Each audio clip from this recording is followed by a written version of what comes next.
So unlike my previous videos, which have been playing games that have been around for a while, this time I'm playing a game that came out earlier this year.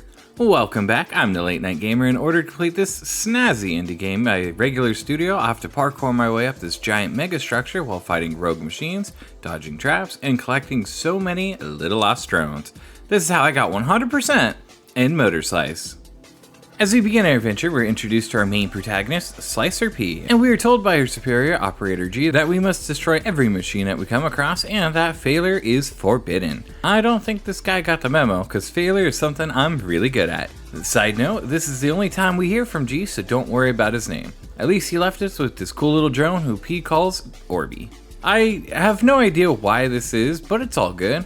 As I go through the intro, Orby breaks before P fixes him up, after some long amount of time. Once Orby is fixed, we learn that P isn't her real name, but rather her prank. Since that's the case, I'm going to refer to her as SP, not only because it's a cheeky Yu-Gi-Oh reference, but it's also shorthanding her title. Slicer P, SP. Makes sense, right? Afterwards, we're given a really neat feature. Orby isn't just for show or for surveillance, he's actually the camera, which means that while SP's run around doing her thing, the game's camera will be following her. You know, now that I'm saying out loud, it seems a little creepy in retrospect. Listen, to be fair and upfront, I'm pretty sure this game has some gooner moments, but we are here for the parkouring and the giant machines, and Orby is nothing more than a camera, and her flashlight. Before I scale the mega structure, I messed around with the camera for quite a while so I can get used to Orby. That, and I mostly want to know how far and fast Orby can go. While doing so, I ended up facing the camera towards SP for so long that she ends up blushing. Well, I did warn you. As adorable and maybe a little concerning as to why she's blushing, I did get the first achievement for doing so. That being Tsundere.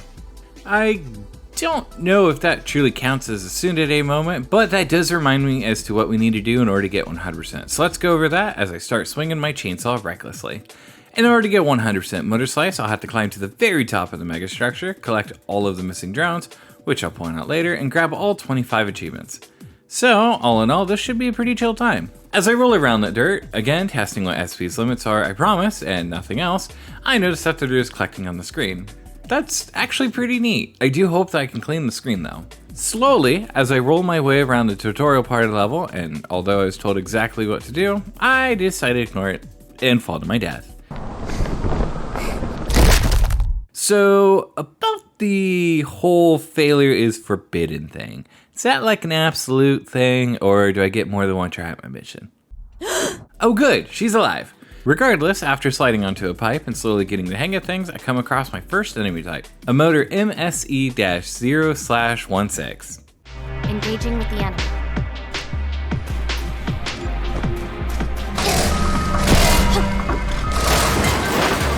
Or at least it was. I gotta admit, that was pretty fun, just running up to it and slicing it down. Shortly afterwards, I get to learn how to wall jump and climb cracks. Once I make my way up the wall, and the game throws me the true start of the game, navigation. It's time to use my newfound skills in Orby's flashlight to make my way across the deserted and broken room and towards the other...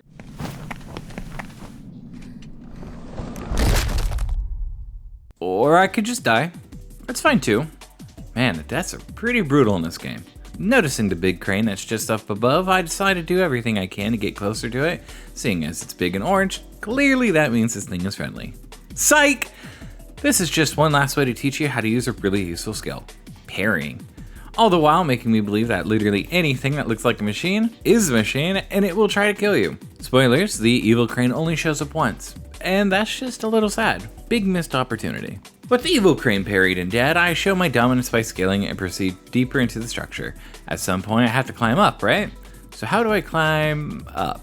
Oh, pillars. Okay, yeah, that makes sense. After climbing up and swinging over some poles, I find the first of 250 lost drones. Sadly, there's no achievement for finding them all, but that's not going to stop me from finding every single last one of them. I will look for you.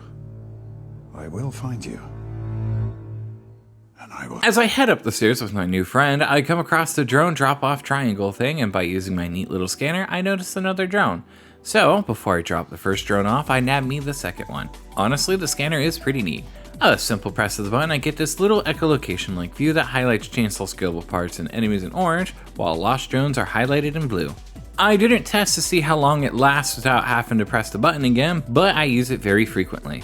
After dropping off my last two of so many drones, I make my way up the stairs and slide under this really big pillar. Once past that, I have to MotorSlice my way across this chasm. Oh, that's why it's called MotorSlice. Neat. With the little area cleared, I come across my first of many doors. This is where I'm pretty sure that marks the checkpoint for the next section of the current chapter, because there are many doors in this game. Not as many as there are drones, but there are a lot of doors. They are pretty fun to slam open though. Once we pass through the door, we're introduced to our first slack off area. These little spots give the player the insight into the game's lore, SP's personality, and for some reason, a chance for Cooners to goon. In some cases. I don't know why this is a thing, but I personally don't think it's too overdone in most cases, and these slack off points are 100% optional. Except maybe the first one. I didn't find out. In my defense, I wanted to know more about the game's lore, so I made sure to hit every single slack off point anyway, so I truly have no idea if the first point is skippable or not. The strangest thing about these slack off points, and albeit the funniest, is that sometimes you're given the opportunity to respond to SP as Orby, and your options are either a lovesick puppy or a deadline comes first type manager. It's really interesting, and the only thing that changes between either choice is SP's dialogue. In most cases. Continuing on, we learn that there's a myth that there's supposedly a megastructure that is capable of controlling all the machines, which means that Skynet is absolutely a threat in this game's universe. Good luck, SP, try not to die.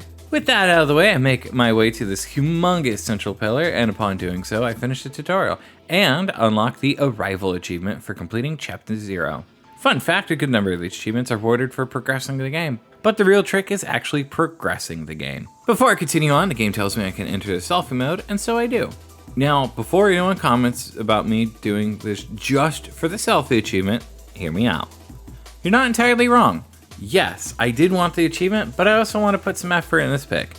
I really like the backdrop that I was able to end up set up in the end, so why not go for it? Once the selfie has been done and taken care of, and Orby the manager finishes yelling at me for taking too long of a break, I proceed the long walk towards the next area.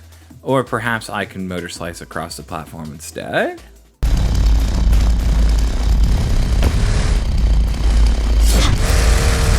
Heck yeah, let's go! After passing through the door, I enter my first real dark area and make great use of the flashlight. The area is littered with traps, wall jumping sections, and well, no, that's pretty much it. Seeing as it's the first area, it's not too difficult, but I did have to start getting used to the scanner mode to determine where the drones are. As I was looking around, I noticed that the Google's SPware is what allows this view to happen. It's actually really cool, and I love it when a character's design plays into the gameplay like this. It really feels like the choices affect the world, you know? At the end of the hallway is a dead end, and as the camera moves for a wider angle, my first thought is to try and wall jump it, but it doesn't seem like this has enough space to do that. Confused and not sure what to do, I move Orby around to see if there's anything I missed, like the clearly orange helm-looking wheel by the Great Pipes. On the right side, I unlock the next achievement as I'm told to point that thing away from me. And then I realized how dumb I was for missing something so clearly obvious. Way to go, monkey brain. Hopefully next time you'll see one of these and think, maybe I should interact with that. Soon I see another door and burst it open into the blinding light and trigger the city title card, officially giving me the start of the next chapter. Okay, this place looks familiar. Allow me to take a break here by this really pretty cherry blossom looking tree and I'll explain what's up. Although I haven't played this game before in a technical sense, I did get to play the demo. Clearly, I didn't learn much, seeing as we'll die constantly, as you've probably already seen, and the nice thing about this demo is that it doesn't give away too much. It allows you to play through Chapter 1, City. It was really fun to play through, and it really locked in what you could expect from MotorSlice, even the drone collecting. And yes, I played the demo until I got all of the drones. But seeing as it was only covered Chapter 1, there was so much that I was going to learn firsthand at the absolutely crazy stuff you can do that I didn't get to find out in the demo. So to quickly go over this chapter and the game loop, there's a unique boss that you have to take down at the end of every level. And in Chapter 1, it's a giant dump truck. Speaking of which, SP's got a dump truck of an ass, and I know a thing or two about trucks. If you know, you know. And for those who don't know, can you comment a link for that video? I can literally never find it after my wife showed it to me oh so long ago, and it's just a really funny video, and it's good for the YouTube algorithm. Seeing as this place is familiar to me, I decided to work on one of the achievements. I have no idea how often we given this sort of opportunity, so after taking out all the machines and planning my route, I hop around and proceed to collect all the drones in the surrounding area. Luckily for me, there was at least 5, and that was exactly what I needed.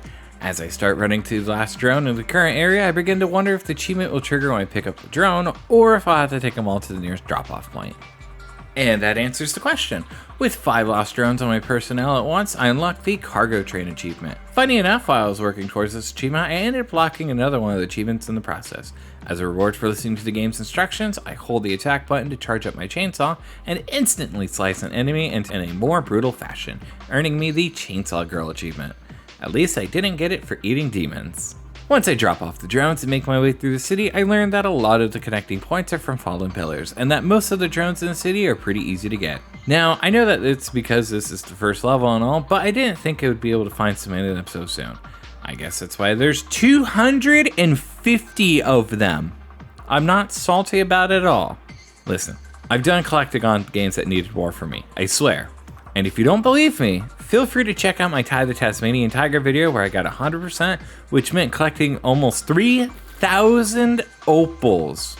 So yeah, I've done worse. Now the worst thing about collecting the drones is when you die, you have to recollect any lost drone that you have not successfully taken off to a drop-off point. Most of the time this isn't that bad, but it does suck when you have a drone or two that was really out of your way to collect and you pass a hidden checkpoint before you can reach the next drop-off. If that happens, you have to travel all the way back to that drone's location and pick it up once more. Again, not the absolutely worst thing in the world, but it does suck from time to time. Speaking of dying, while in the darkness, I came across a timing section that reminds me of the Prince of Persia games. Luckily for me, I had enough practice in those games to make it through without dying, but a simple slip up and you get torn to pieces. This game's deaths are pretty brutal, I tells ya. As we reach another slack off point, I learned about something called beton tech. Apparently Orby is made of this tech, and I'm not sure if beton is some kind of rare material or if it's some sort of technological breakthrough. In either case, I don't get a clear answer and we proceed onwards. This part of the chapter is both the funniest part and the worst part. Not only do I get to slice some motors, but I also set up my own ambushes while doing so. Unfortunately, since there's a lot of high drops, if I mess up even the slightest jump, I fall to my death and I have to restart the section once more. Thankfully, I do get the hang of it and take out all of the machines. Now, I know the company told us to take out all of the machines, but we also can't continue through the next checkpoint until we do, which is fine. These enemies die in one hit, so it's not an issue or anything. And it is at this point that I'm probably going to start calling them motors at some point, because they are technically called motors. Further in, I scan the area and see that there are 2 more drones left to grab, one of which I have no idea if I can even get it at this point, and the other is a bit out of our reach, at least for now. Soon after finding a drone, it's literally out of reach. Okay, now this is a problem for my big brain to big brain solve. How in the world can I get that drone without dying? If I jump for it, I don't think I have a way to jump backwards. I did discover though that I can swing my chainsaw in midair, which comes in super handy later, but I don't think that will help me right now. Unsure of what to do at the current moment, I look around the area and come across this cement block. I has me an idea. Earlier I came across these and learned that I can smack them by swinging at them. Perhaps I can knock this close enough to the edge and touch the drone somehow?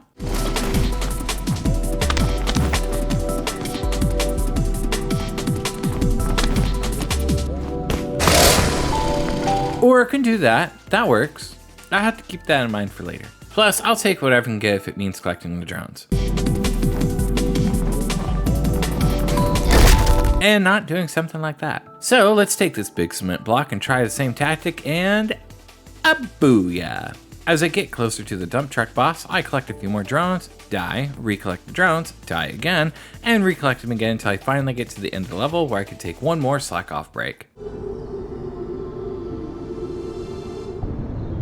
Hey look, I found some weird holes.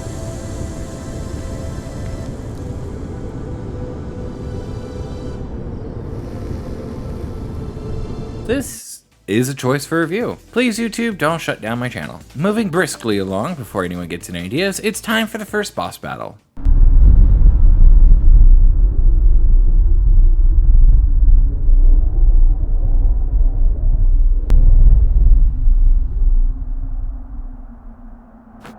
See what I mean about knowing trucks? This thing is massive.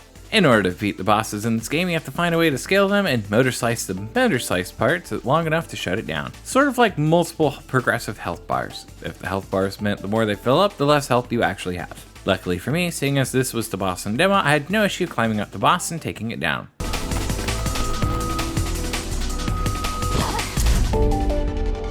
As I said, no issue with me taking down the boss. Easy peasy, totally didn't die at all while trying to scale it.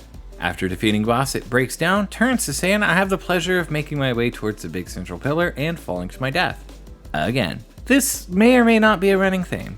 After successfully making it to a big pillar and getting ready to head to chapter 2, I'm met with plants that aren't trees. And a couch? What in the world? That's really interesting. As SP asked me something about overwrites, which, okay, is definitely not a weird thing to ask someone. I debated about giving her a nerd response or the lovesick puppy response. I ended up clicking on her by accident in decision making, but this ended up unlocking me the slack off achievement, which is pretty sweet. I do end up giving her the nerd response though. Yep, this was definitely totally the scene of how I got this achievement and not in a different scene. 100% guaranteed, probably. Listen, the point is I got the achievements, it's fine, okay? No need to worry. As I slice my way towards another pillar, wait, wasn't this the really tall central pillar? Huh, okay. I guess the one I was just on was like some kind of support pillar or connecting pillar? I have no idea how this mega structure works, but it does seem like in order to truly ascend, I'll have to navigate my way through each area, climb a smaller pillar that connects to the main central pillar, and then head to the next area to then repeat the process. Well, since that appears to be the case, let's keep going. The moment I step onto the central pillar, I officially finish chapter 1 and unlock the city achievement.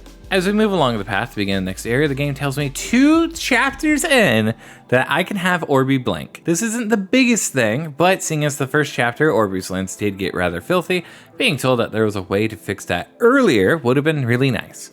Plus, I can close Orby's lens to keep YouTube off my back. As I slice my way into the area, naturally collecting every drone I can get my chain on, I'm introduced to a new enemy type. This long-range weapon is easily one of the 2 main reasons as I promise you that I will have a high death count. As it targets you, it shoots out flying circular saws. What is this, Dead Space? Although they are easy enough to dodge, I find out that I can intercept them, and while seeing what else I can do, I somehow accidentally throw my drone at it, giving me the "We are here for you" achievement. Turns out, since I messed up the interception, instead of dying, the lost drone I picked up acted as a safeguard and sacrificed itself. No need to worry, I took down the flying enemy and was able to repair the drone. With that done, I now have to find my way up this cylindrical room, and it wasn't the most obvious thing. At least not at first. At least until they threw another flying guy at me. Luckily, the game told me that I can parry the saws back at these annoying motors, and off we go to the canal.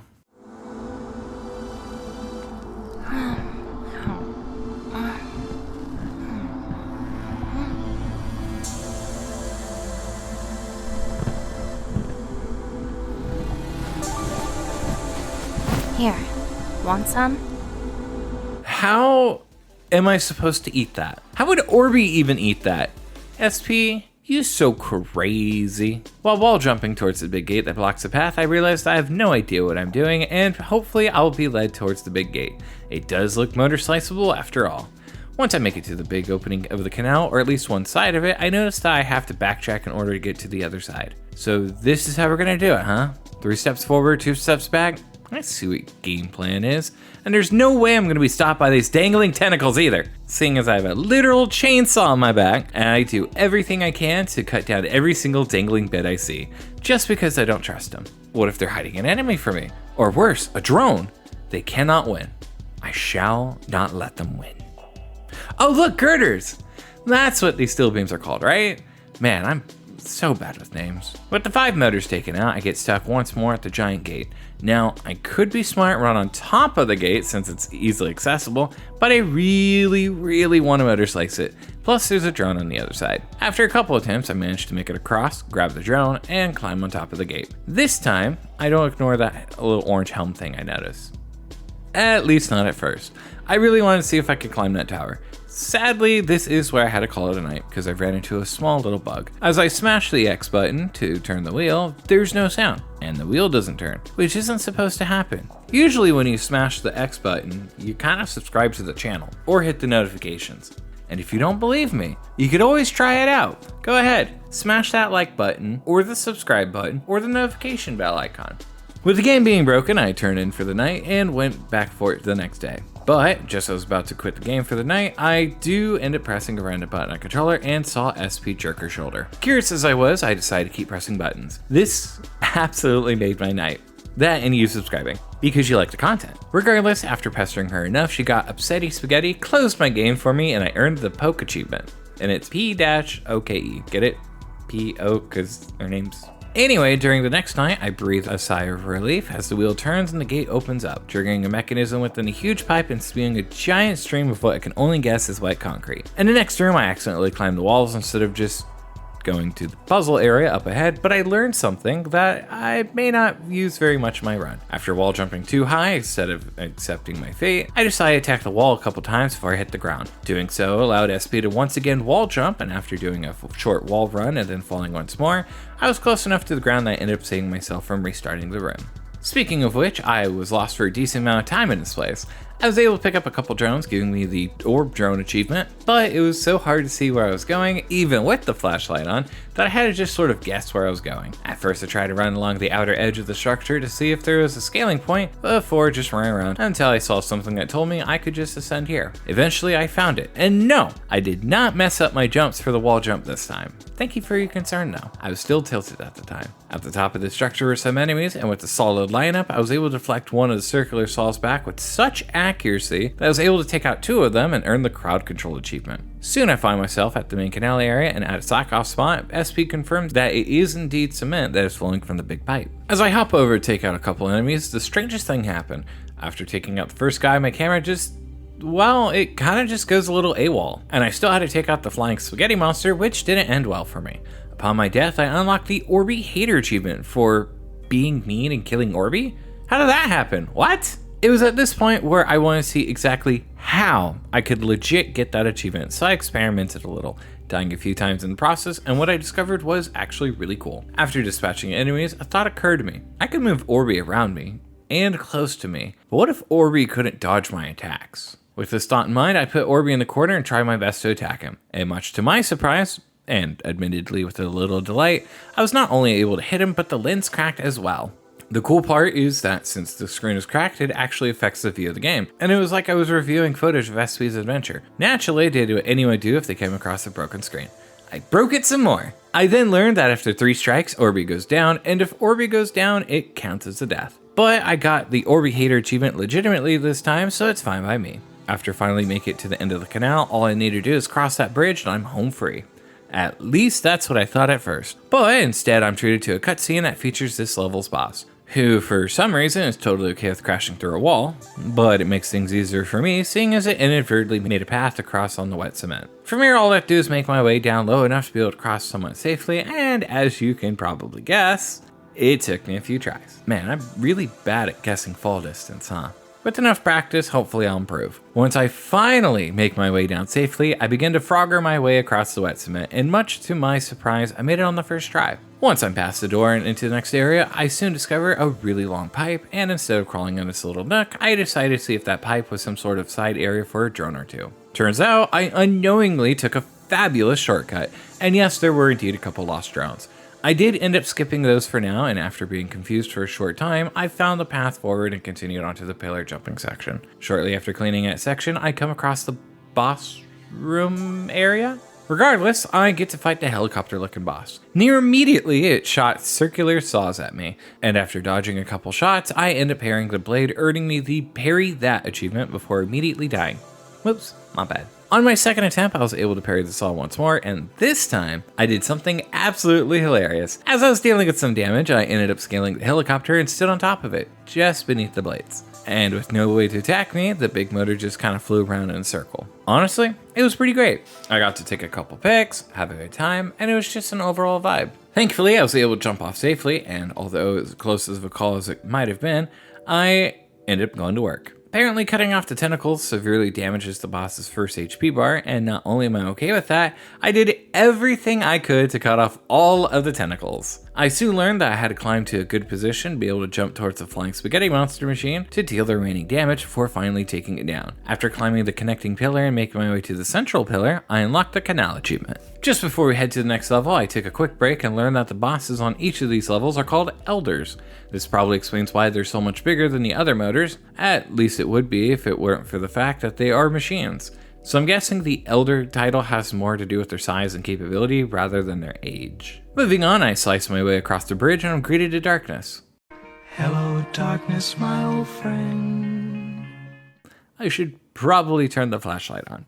Okay, and it looks like this level is going to be taking place in an abandoned factory. Great, can't wait to go through one of these. As I progress my way deeper to the structure's abandoned factory, I run into a new enemy type that almost takes me out near immediately. This new roller motor enemy thing is quite interesting. Rather than being taken down with a simple swish or flick, I have to motor slice nearly all the way around it. The really neat part though is, unlike the other motors, when these guys die, they turn all sandy like the elders and you have just enough structure that I can use them as platforms. Shortly afterwards, I come across a friendly orange door and become bathed in sunlight. Hopefully this means I don't have to be in the factory anymore. I wasn't sure when any SCPS monsters were going to show up after all. And after a couple jumps, I get this nice little title card welcoming me to the Falls chapter. Oh yeah, I don't think I've mentioned the chapters outside of these achievements, but each level is called a chapter. Now, you may be wondering why I didn't bring that up earlier, and that's simply because I didn't think this was vital information. I'm only telling you now because it just happened to come up. Unless I already mentioned it. Listen, it's the middle of June, it's warm, I don't have a fan in here while I'm recording. That being said, it's time to be pressing forward towards the first annoying lost drone. This little guy is going to be the bane of my playthrough. Unlike the other lost drones, this little guy and so many others like it are timed drones, which means I have to do a little mini race by collecting all the drones that belong together and the thing called the string before I can deploy them in the drop-off zone. And yes, there's a part where you need 5 of them, which is another way to get that cargo train achievement. Once that's done, I proceed to get covered in dirt before taking out my frustration on Orby. No need to worry though, because he can handle it.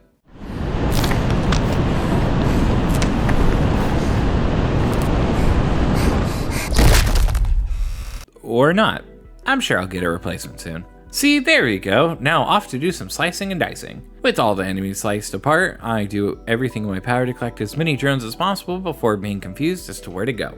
Again, listen, I promise, I'm not bad at games, just apparently figuring out simple puzzles. As it turns out, all I need to do is climb these walls and onto the orange pipes that led me to the next area. A few simple jumps, and to the start I go to try again. Wonderful. While SP does her best, allow me to explain the neat little chainsaw trick you just saw. As it turns out, while in midair, you can still attack, and not only will that come up much later and very often, you can also do this back-to-back a fair number of times by smashing the attack button. Every time SP attacks in midair, she moves it forward just a little bit, allowing you to cross some extra distance.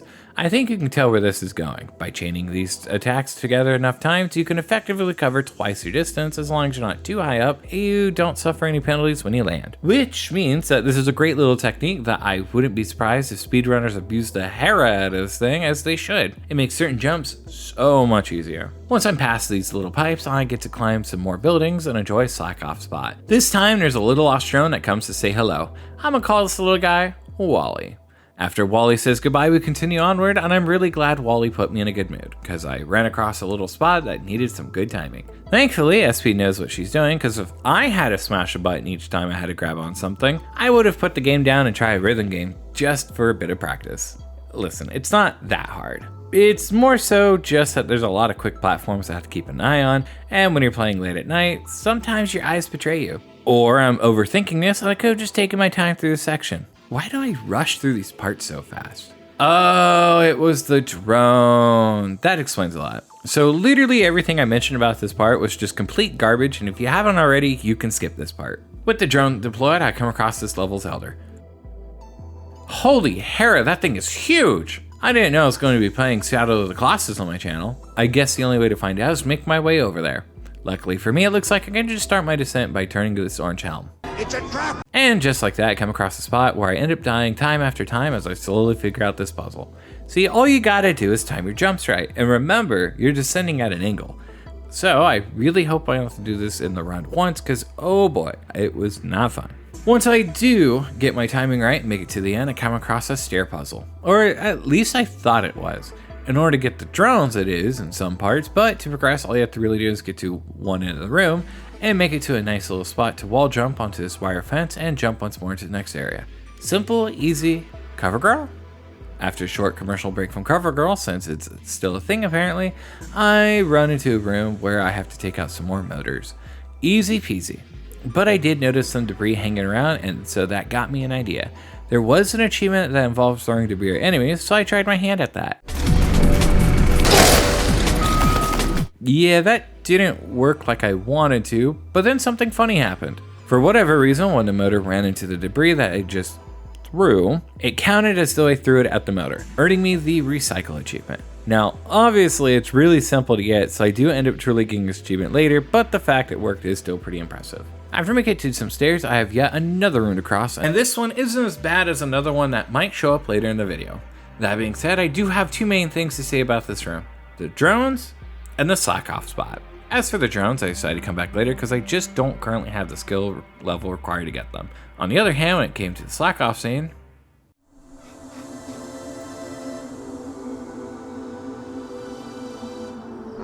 I have sand all over my body. It's coarse and rough. It's everywhere. there's a cheeky little Star Wars reference. Didn't I just do this joke like 2 videos ago? And that's where we're going to stop the scene because I don't need to see anything further than that. This channel is supposed to be, well, YouTube approved anyway. Eventually I finally make it to the Elder, and yeah, it's definitely Shadow of the Colossus. Okay, I'm not ready to tackle this thing yet. Let me just go ahead and... there we go, on top of the guy. Sort of. This is where I had the most trouble with this boss. You see, what I need to do is slide down this little opening here and jump onto his face. But Orby can't maneuver around me during this tight jump very quickly, so I'm nearly forced to go in blind. Not confident what to do, I spent quite a bit of time moving around the boss trying to see if I could find another way to get to the last bit of health he had. As cool as this establishing shot is, sadly there's nothing I could do to get to the section I needed to, or at the very least that I knew of. After a good 10 minutes or so, I threw caution to the wind and just went for it. My plan being that if I can at least land on the back of his face, perhaps I could wall run enough to then be able to motor slice the face. It almost didn't work, but then it did, and although by the look of it, the intention was for me to go horizontally, I ended up going vertically instead, but through sheer determination, I dig my chainsaw in and take down this chapter's Elder. With the Elder taken down, I mosey along towards the big column, but then I noticed that there were a couple more areas I could explore. At least a little bit, and is that a lost drone? Are there drones in the boss rooms? Seriously? With the drones deployed, and after self-sacrifice for the greater good, I make my way up the column for real this time, which of course means making my way to the central pillar and claiming my Falls achievement. Now, before we move along with Chapter 4, we get to learn a little bit about SP and her bottles. Okay, I'm actually kind of curious about the bottles on her belt, so what's the deal with them anyway? I have 2 bottles. One is for cold water. The other?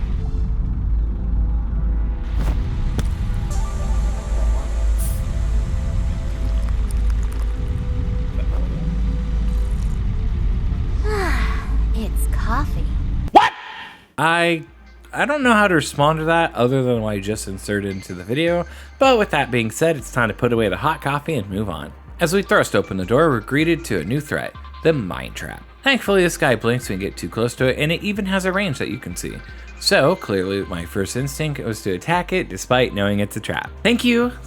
I graciously accept this year's Darwin Award. Thank you.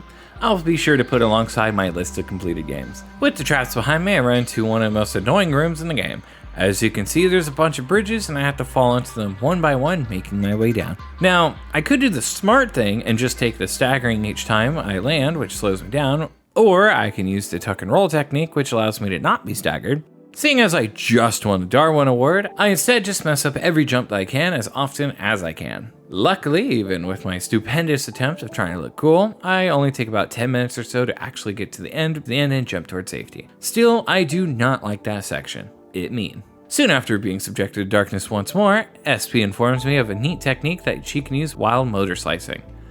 This changes so much, and yet so little. While facing the sliceable wall in a specific way, SP will slice in a specific direction. If you face towards the wall, she'll move up the wall. If you're facing sideways, then she'll slice along the wall. This comes up enough times to where it comes in real handy, but I am limited to where I can actually use this technique. It does become clutch when trying to get certain pesky drones, and it is a new tool under my belt, so it's gladly welcomed. After getting used to switching motor slice directions through a series of puzzles hidden in darkness, I find myself in a room that teaches me 2 things. The first is I'm still really bad at judging distances, and that any structure that is close enough together can probably be wall jumped. Along the way, I jumped too late, and while trying to recover my jump, I end up smacking the trap below me with my chainsaw, earning me the trap achievement. I'm pretty sure the intended way of getting this achievement is to use a chainsaw on a trap that's trying to end you, and you parry it away from you, but seeing as I fell into a trap, I'm surprised this even worked. Once I make it towards the exit, SP nearly dislocates both of her shoulders to escape the annoying area, and I head towards some pillars I noticed earlier to rescue a lost drone. With another drone down, I make my way further into the level and trigger the overpass title card. What I like most about officially starting the level is the fact I get a small glimpse of the Elder for the chapter. It's a really neat detail, and it gives me something to look forward to. That being said, oh boy, the overpass. This is one of the 2 levels I genuinely don't like in this game, and although a good portion of that is attributed to my lack of skill, part of it is just how the level is. I don't like a lot of little puzzle rooms, and I have the hardest time getting the drones in these 2 levels. I'll bring up that other level in the video, but for now, just know that this level does have its moments where I enjoy it. But most of the time, I do get a bit frustrated. This early part is pretty simple though, just take out the enemies, dodge the mines, and work my way up the abandoned highway. Afterwards, there's a bit of swinging involved that I personally really like, but do make sure not to be tricked. There is a part that messes with your perception, and if you jump from the wrong bar, you'll have to climb up and try again. From here, I do what I can to cut down all of these tentacles before working my way up through the large building and on the other highway. Pretty much the same thing here, take out enemies, dodge mines, and make my way to the other side. After some time, I come across this interesting area where there's a set of broken stairs, blocked by a lot of mines, but before I decide how to tackle that, I do what I can to snag me some drones first. Then I can see if the barricade of mines is the developers telling me to not go that way, or if it's another puzzle to solve. Judging by the big boss room looking area just above the broken staircase, I think it's a puzzle. Once I get all the drones I can, I discover another set of stairs that leads me to this nice little barrel thing that I can use to cross over to the other side and proceed to make my way up the broken stairs and towards the boss room. In order to defeat this Elder, the first thing you need to do is wait for it to drop the cranes and then drag them along the floor, which means that if you miss, you're gonna have to wait until the main body's on the opposite side of the highway. From here, just slice your way up, slice each arm, and then all you have to do is slice its face and its booty. Even though it's fast at first, once you're on the main body and you dispatch the cranes, the Elder slows down, giving you a chance to slice its face and booty. However, if you fall off at any time, the Elder picks up speed and you may have to try all over again. Oh, and beware the mines it likes to litter. With this level's Elder defeated, I make my way towards the pillar, and soon we get to learn that SP has a coworker named Slicer Q, whose main job is to destroy these weird looking things I've seen throughout the game. Turns out they're sarcophagi, and there's probably like thousands of them. So I'm definitely not jealous of Q's job. I can tell you that much. As to why motors have sarcophagi, I have no idea. And this game leaves me to question just what in the world is going on in this game world. Afterwards, once we make it to the central pillar, you guessed it, now say along with me now, I unlocked a cutscene. Wait, no, that's not right. Oh, never mind, that is right. Okay, I did not expect that. I was expecting to unlock the overpass achievement, which I do end up doing, but you know what else I was expecting? For you to be excited for Dice of Chaos. Seeing as we've reached that point of the game, I get to mention to you a fun little D&D podcast called Dice of Chaos. This is a podcast I run, and as the DM, I get to maybe torment my friends in a little game known as Dungeons & Dragons. Feel free to listen in as I task their characters to tackle puzzles, crime syndicates, the gray area known as morality, and of course slay some monsters and make friends along the way. Because friendship is witchcraft. If that's not so much your speed, then perhaps you'll enjoy it when I'm not the DM. Although, that campaign hasn't quite yet been uploaded at the time of this video's release, but there will be a time when someone else is the DM instead. It's a lot of fun, and it's available on Spotify and Apple Podcasts. I'll be sure to leave a link below. You know, as I'm making my way towards the start of the next level, I realized something. Oh yeah, I haven't mentioned that if you're enjoying this video, or at least very often, to be sure to like, subscribe, leave a comment, and then smack that notification bell icon. I don't upload as often as I could, but these videos do take some time to record and edit. Plus, you know, I can't make a 100% video game video if I haven't got 100% in a video game. But by supporting my channel by subscribing, that gives me more opportunities to do just that. And I can play strange games like this one. Well, and the backlog of games I want to play. That helps too. That also reminds me of the remaining achievements. All that's left is to claim each achievement tied to completing a chapter, and then the achievement for beating the game, and one final one for just being awesome. With that being said, let's continue our journey up the megastructure. Kicking things off is the information that the megastructure just doesn't like us. So in order to stop us, it decided to release more traps and motors to stop us. This is evident by more mines and a new type of trap, one that I quickly run into. I just wanted to see what that would happen if I hit it with a chainsaw, probably, but I was way too slow to pull it off. At least at first. Once I figured it out, I finally decided to progress the story and start climbing these jungle gym-like bars. It seems like at this point that the puzzles are starting to become more complex. I had to not only climb the jungle gym, but I had to wall run, jump from tall heights, cross several pipes, and figure out which pipe to actually jump to before I could make my way across and MotorSlice up to the next area. Oh, and let's not forget about grabbing as many drones as I can along the way. Most of them are just tucked out of the main path, but they are pretty easy to see. The trick was getting to them. After making it to the outside, I'm treated to a new title card and shortly afterwards a cutscene. So it turns out that this chapter's elder is also really big and locked away in a dome. Well then, let's get right to it. This chapter is really interesting. Unlike the others so far, a vast majority of this chapter is taking place inside. Because of this, SP won't be able to enjoy that wonderful free source of vitamin D. That's okay though. She's been getting a lot of it as of late, so taking a break from the outside should be fine. While inside, I find myself having to climb a lot, and I do mean a lot of pillars. It's an effective way to go up, I guess, but I didn't expect this many pillars. Oh, that's why this chapter is called Pillars. That took me way too long to realize. As I get near the end of the first part of the level, I find myself in a timing puzzle, one that requires me to jump and dodge 2 of the rotating saw traps, and not gonna lie, it took me several tries to get it. But once I get past it, I was worried the next time I bit the dust I would have to cross the gap once more. Thankfully I didn't, which was a huge relief. After finally making it to the outside portion of this level, there's a lot of shade and some enemies to take down. Again, this is an interesting level. Even the outside has a roof over your head. With some more drones under my belt, I make my way back inside and I have to do an obstacle sequence that took me by surprise. I was expecting at some point a little test of skill with the non-stop obstacle run at some point, but I wasn't expecting it to be just a little more than halfway in the game. And in order to make it past this little area, you have to jump some mines, wall run, then jump onto a MotorSlice area, slice your way over there, then wall jump to another MotorSlice area, do this a couple times, wall run around a corner, then jump across the gap with a giant roller trap swinging back and forth, all while needing to work with Orbeez flashlight. It was kind of crazy, but nothing too difficult, assuming you have the wall jumping down. With the sequence passed with flying colors, I hold back some tears as I have to deal with more timed drones as I make my way through the area. I still don't like these drones, and I would do what I can not to mention them. Besides, we made it back outside, and it's time to tackle some more enemies and pillars, because there's a lot of pillars. So many pillars. With the pillars scaled and the majority of the lost drones returned, I finally make it to the boss, and this boss is the worst one. This massive thing is literally 2 excavators merged together into a big nasty excavator. So let's call him the ex-wife. It's capable of busting the bunker under the bunker you just busted. If it were any smarter, it'd write a book that would make Ulysses look like it was written in crayon, and it would read it to you. This is my Eiffel Tower. This is my Rachmaninoff's third, my Pieta. It's completely elegant, it's bafflingly beautiful, and it's capable of reducing the population of any standing structure to 0. I call it the ex-wife. Jokes aside, this boss literally is the worst. I struggled so much with this boss. No, seriously. I tried waiting for attack so I can jump onto the bucket thing and climb my way up. I tried to repair the circular saws that shot at me. Yes, it can shoot saws. Crazy, I know. They just kept adding to it. The only damage I could do for a long time was 2 bars on the treads. But that was it. I went to the Elder to look for another way up, and that wasn't the way to do it. Finally, at my limit, again, I died like 20 times to this thing already, I decided to take the hint for the first time. And all I got was lure to the pillars, use the shovels. In retrospect, that was actually a really good hint. At the time, I had no idea how to lure the thing to the pillars, let alone how that would help me.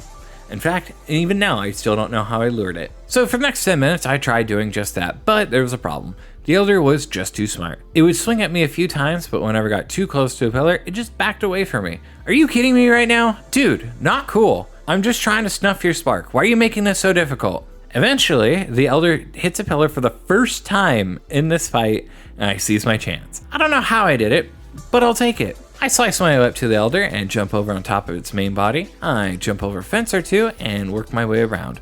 I also discover that you can clip through the fence by waiting for the boss to make an attack. The impact just pushes you straight through the fence. and it appeared to be much faster than trying to jump over the fence. So that was actually kind of cool to discover. With only the threads and the centerpiece left to take care of, I make my way into the center of the Elder. Although I didn't mention it earlier, yes, I did try to slice the centerpiece while I was on the ground, but I wasn't able to climb up to it. So it looks like I'll have to make my way to the inside of the machinery in order to get the last major section. With my intuition proving me correctly, I dodge some traps, make my way down to the centerpiece, slice it up, and finish the Elder by taking out its treads. Finally, the Elder has been taken down, and I do not want to fight this thing ever again. I climb up the sandy remains, slice around the arena to claim the drone, and make my way to the pillar that connects to the central pillar, unlocking the Pillars achievement. Next up is the other level I don't like, which is a bit odd because overall I genuinely like this level, except for one part. When we get to it, then you'll know why. But as for now, we find ourselves in a super dusty area as we must navigate through this little maze dispatching every motor we can find. If it wasn't for SB Scanner, I may have been stuck here longer than I would have liked. Once we're past that, we're introduced to a new mechanic, the fans. I do like that each of these chapters introduce something new, but fans? How bad can that be? Ow. What? Whee!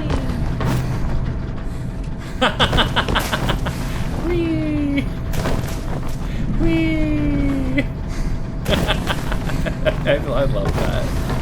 Why is that so great? Whee! Whee! Really fun, apparently. It truly adds a bit of enjoyment to my life. Shortly afterwards, I have to clear this big fan, and then I rush through the orange door to the outside and get a glimpse of this chapter's Elder. Yeah, I still think to this day it's some kind of race car, and you can't convince me otherwise. Even if you put the correct answer in the comments below, it still won't convince me.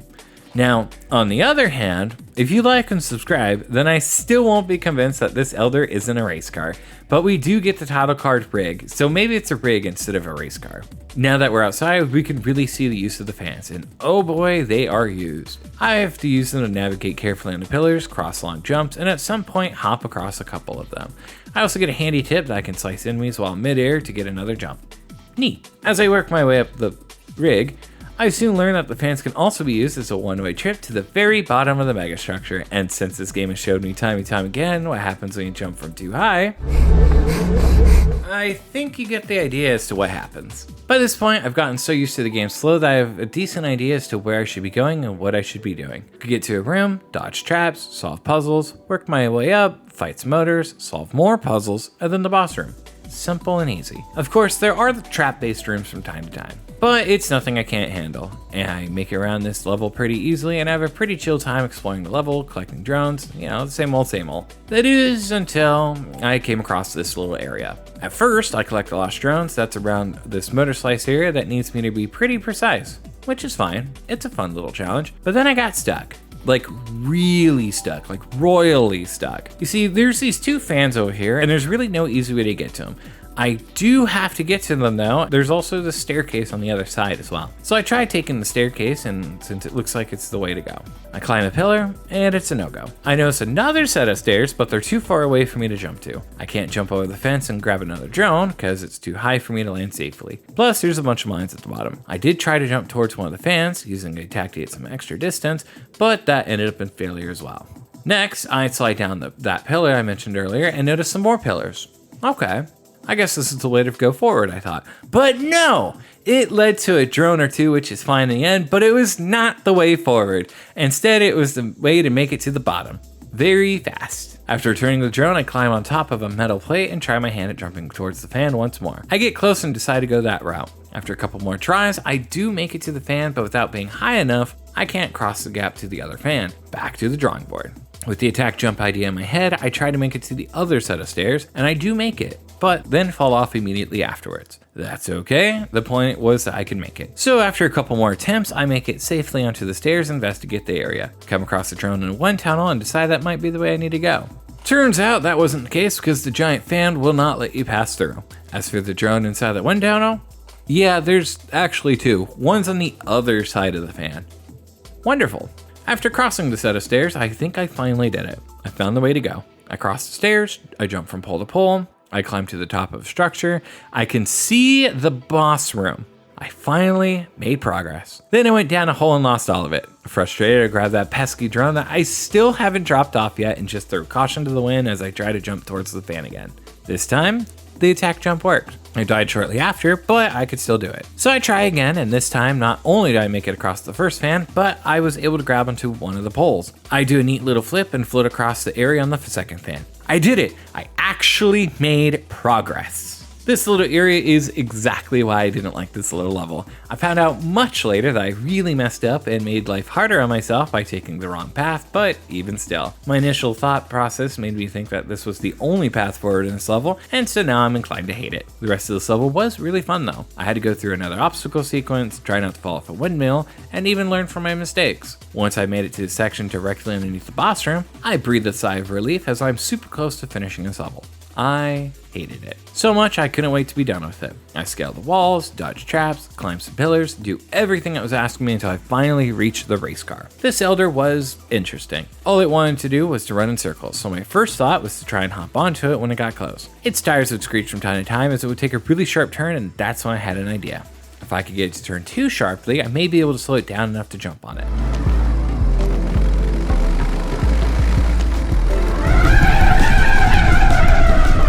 What the ass did I even do? I still don't know how I managed that, but I'm okay with this. With the race card on its side, I take advantage of the situation and climb onto its side, slicing its underbelly. According to the health bar, that was supposed to be the last thing I was supposed to slice. 1 bar down, 3 to go. So who cares? I try to climb it again and again, but nothing seemed to work. I noticed that the race car gets a bit of air from time to time, and then I think it just dawned on me. There's fans in this room. Big fans that are blowing upwards. Can I tip over the race car using the fans?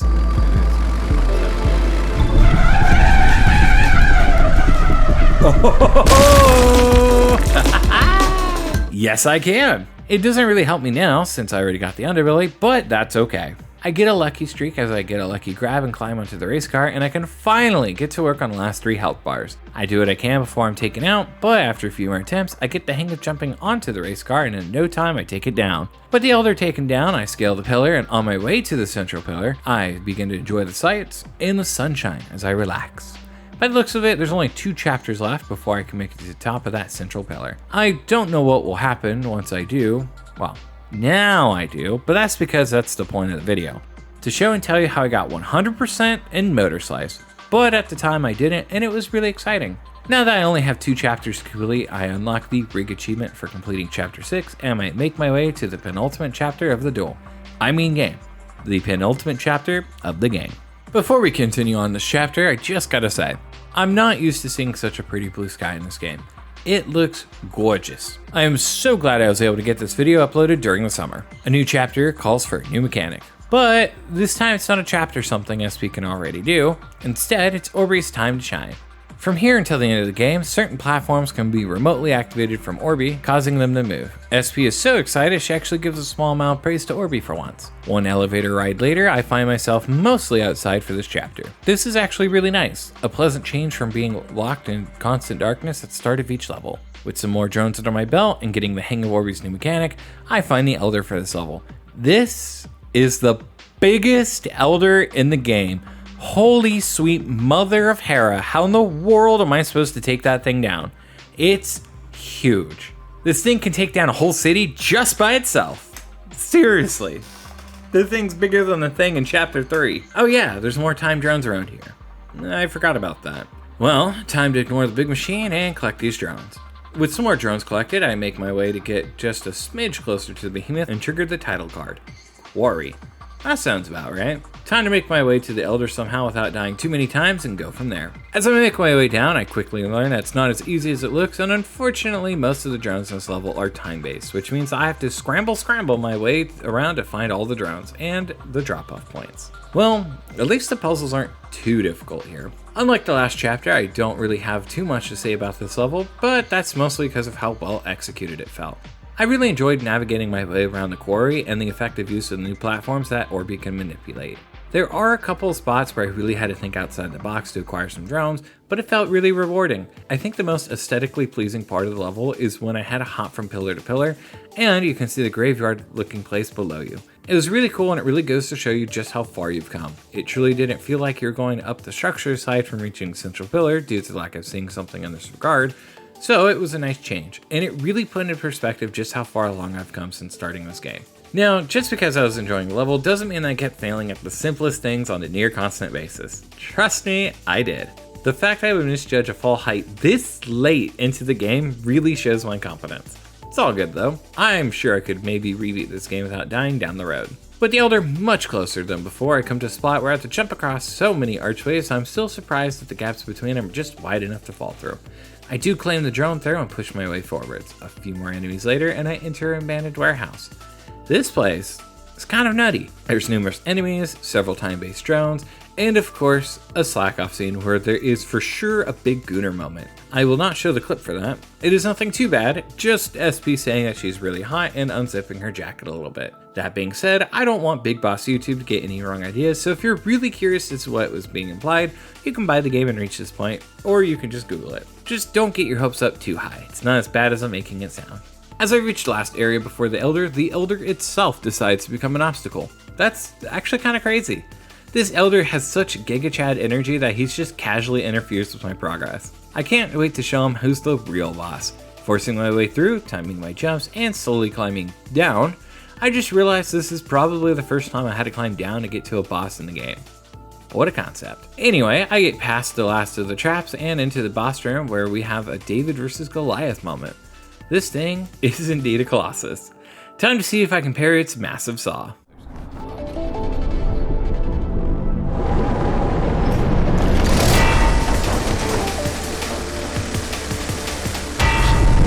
So cool.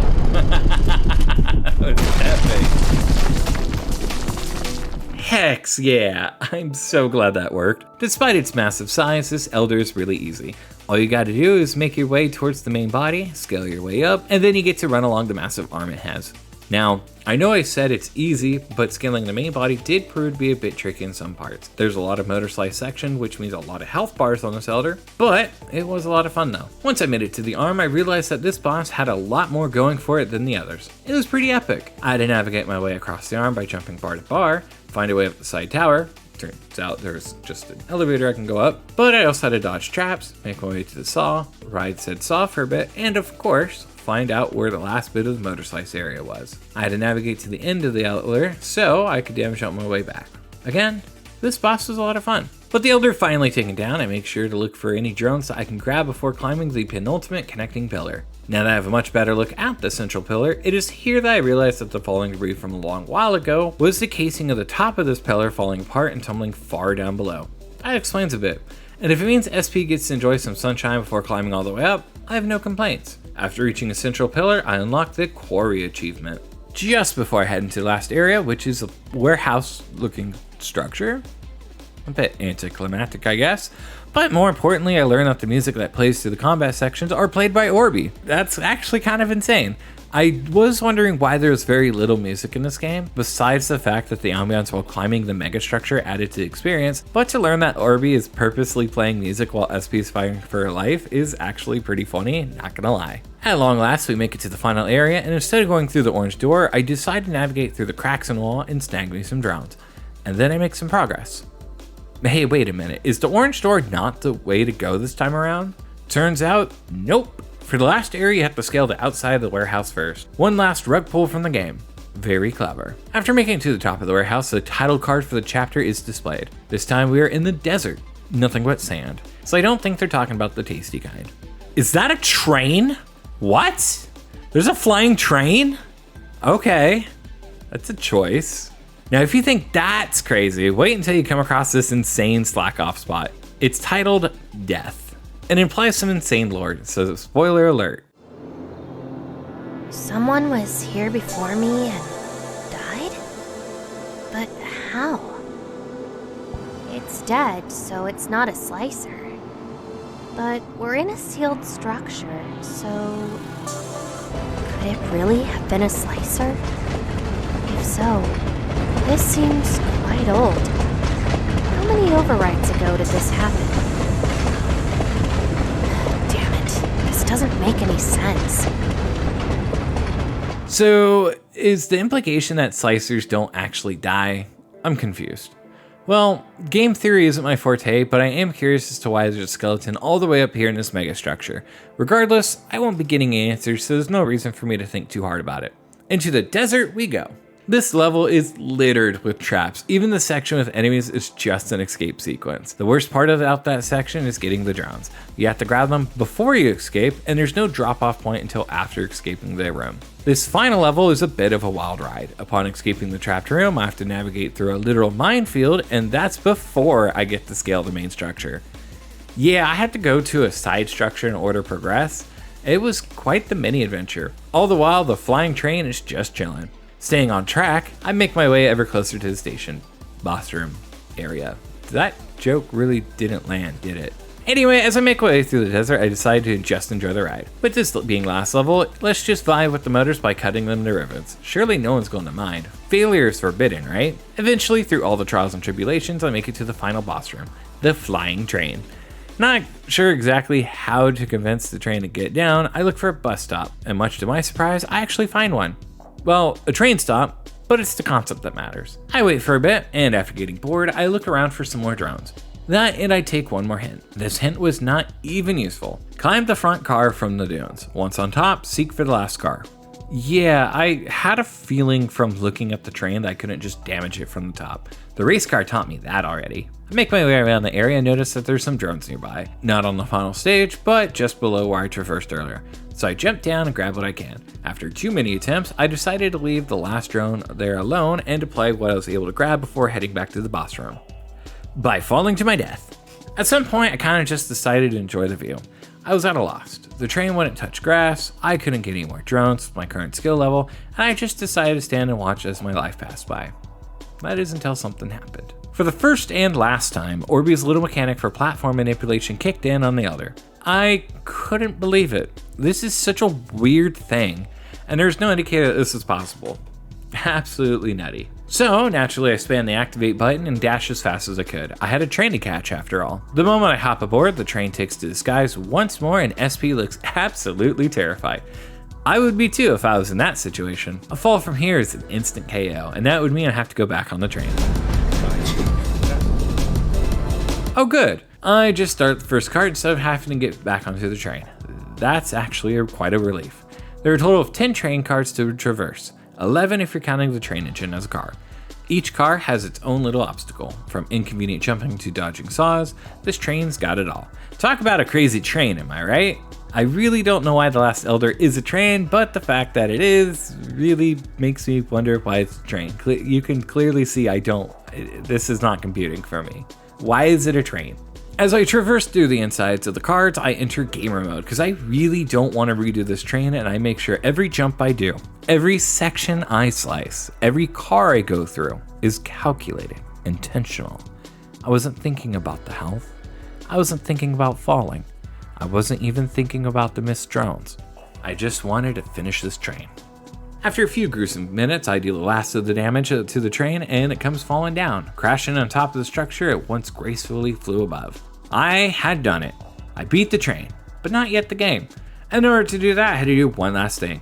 Climb the top of the central pillar. Which of course meant that I had to climb the last connecting pillar first and slice my way over to the central pillar, giving me the penultimate achievement, Desert. Now, I'm sure you're wondering, how is that the penultimate achievement? Isn't there like 2 achievements left? And to answer that, yes, there is. However, the remaining achievements are to beat the game and collect all the other achievements. The moment I beat the game, I'll simultaneously unlock the final achievement. Since I'll unlock both of them at the same time, the desert achievement is effectively the penultimate one. Before we do the final ascension, we get one more cutscene. Here we learn a sad truth about SP. She's infected with something and it's turning her into a corrupted machine. This is what the organization made of men about the failure is forbidden, because SP's failure means turning into a motor, a fate worse than death indeed. An interesting reveal for sure, but let's beat the game so we can help SP find a cure. And so, just like the name of the last title card, I begin my ascent. As I rise towards the heavens, the credits begin to roll and I earn the last 2 achievements.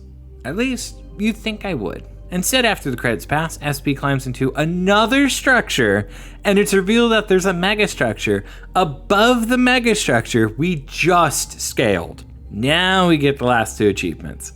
Ascend for beating the game, and rank P for collecting all of the trophies. Well, it looks like the developer really wanted to get this on PlayStation. I hope they were successful. But there is one thing we have to do before I can call this game 100%.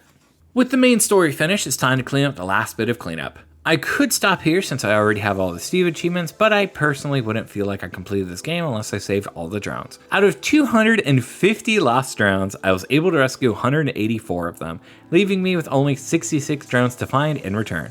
So here's the breakdown. The least amount of drones to find are both chapters 1 and 7, while chapter 2 has the most number of drones to find with 17.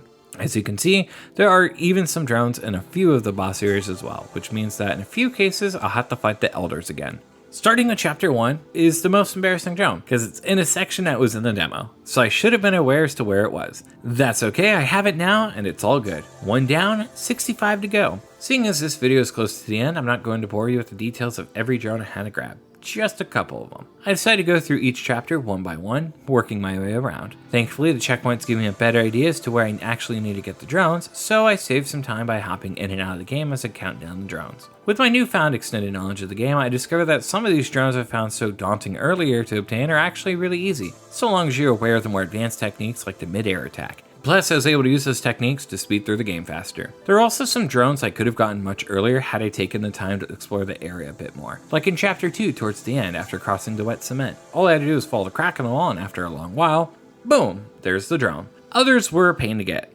Like these drones, also in chapter 2. Wow, no wonder why this chapter is missing so many drones. I had to navigate through this little death trap just to get the drone.